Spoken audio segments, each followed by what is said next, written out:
ako ešte, neviem, bol povedať, že by som mal niečo spomenúť. Naši majstri majú už svoj vek a či je to už ako výsledkom toho, že cvičia. By som chcel iba podotknúť, že jajicu sa dá cvičiť od mladého veku veľmi dlho do starého veku.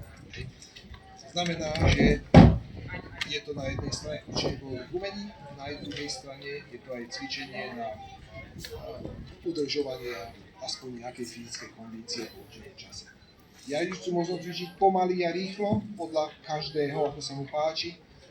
Môžete ju cvičiť ako tanec, môžete cvičiť ako veľmi rýchlu aktivitu a môžete cvičiť čisto povedzme na fyzický tréning.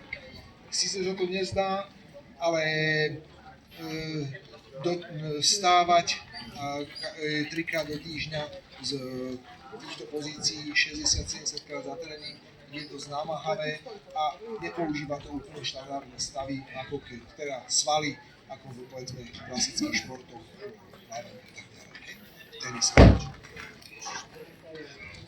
Ak si môžete všimnúť, tak vidíte, že naši japonskí majstri majú aj väčší vnútorný kľud, ako máme my, keďže to dlhšie cvičia.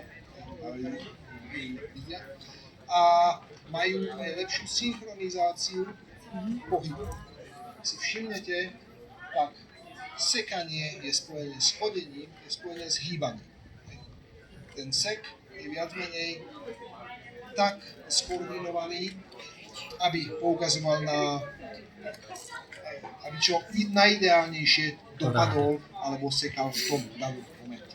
Samozrejme, že tam ten kultúrny kontext, ale na dosiahnutie určitej úrovne takej koordinácie je potreba dlhé roky tréningu. Ak chcete byť dlho zdraví, prídite ku nám cvičiť.